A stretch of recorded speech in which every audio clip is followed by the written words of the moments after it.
Before we begin, this video comes with a photosensitivity warning. Insects in space contains a considerable amount of rapid flashing and flickering, particularly when the screen becomes busy. If you're sensitive to flashing images, please take care or give this particular video a miss.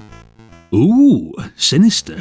Nobody seemed too concerned about any of this in 1989. If a game flashed half the colours of the C64 directly into your eyes, that probably meant you were getting your money's worth, especially if you liked Jeff Minter games.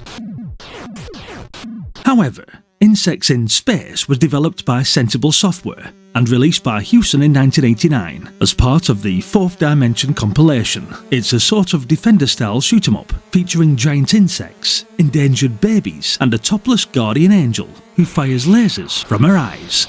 Naturally, it caught my attention. I spent several long minutes looking at the artwork of the box in our local computer shop, and I'm not going to pretend it was Defender-style gameplay that first drew me towards it. Nope.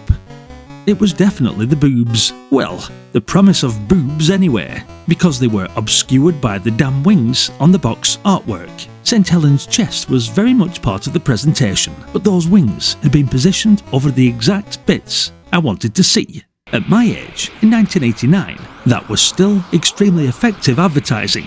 I knew Mum wouldn't let me buy it. There was no point explaining who Sensible Software were, or telling her about the game either. She would have looked at the cover, looked at me, and that would have been the end of it. My older brother eventually brought the Fourth Dimension compilation home.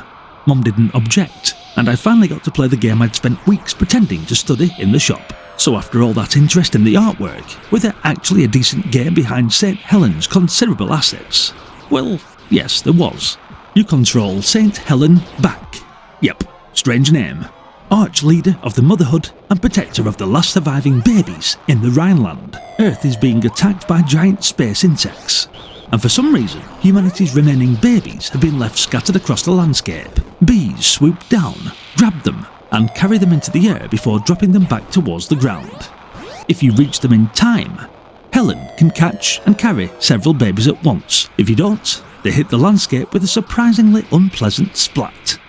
The game borrows the main structure of Defender, of course. Helen flies left and right across a scrolling area, shooting enemies and watching a scanner for babies in danger. The major difference is that the landscape runs along both the top and bottom of the screen. Everything on the lower surface falls down, while anything dropped from the upper surface falls upwards. It takes a little while to adjust, because you can be fighting beneath one landscape while babies are being carried away from the other. Helen attacks by firing lasers directly from her eyes. She doesn't carry a weapon and doesn't appear to need one.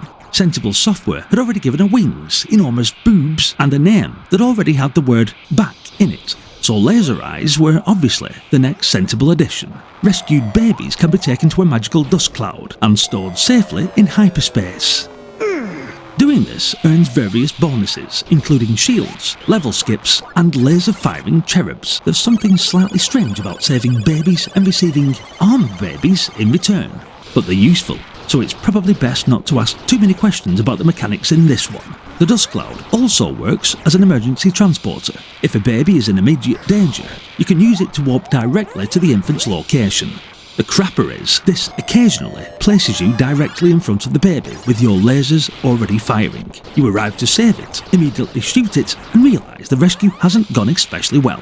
It can be frustrating, but the transporter is still an important part of the game. The two landscapes are too large to patrol comfortably without it, and once several insects begin attacking at once, you need every advantage available. The enemies include bullet-spitting flies, mine-laying butterflies, and devil's eggs that hatch into groups of maggots.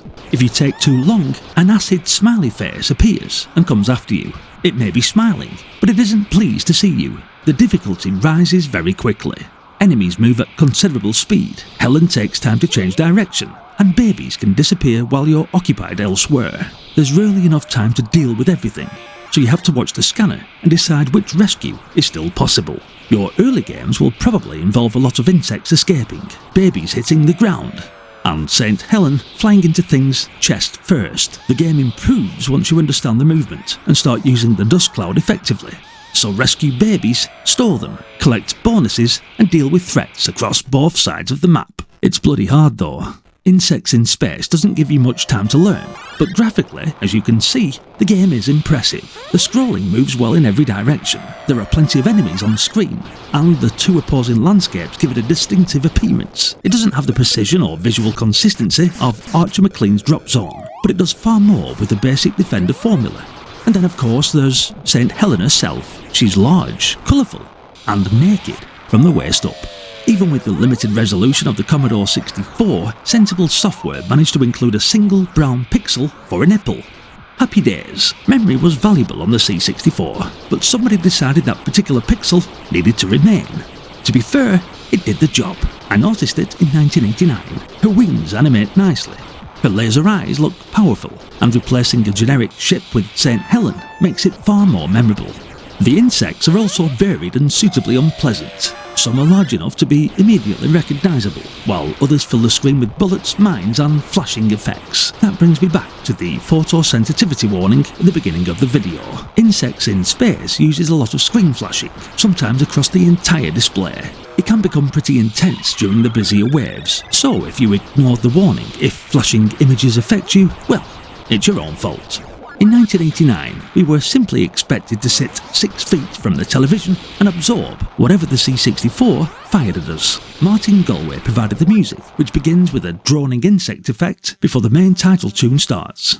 It fits the game well, and immediately tells you that insects are involved, just in case the title, artwork, and enormous flies hadn't already provided enough evidence. Zap64 awarded it 94%, which is an enormous score for any game, never mind something borrowing so heavily from Defender. Not everything behaves perfectly though, and the movement can feel heavy, and the later waves are hard as feck. Even so, I still enjoyed Insects in Space. After spending weeks staring at the artwork, I was pleased to discover there was a very good game behind the boobs. How about you? Did you play Insects in Space through the 4th Dimension compilation? How far did you manage to get?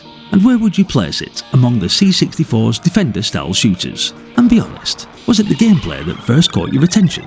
Or did St. Helen have something to do with it? Let me know in the comments.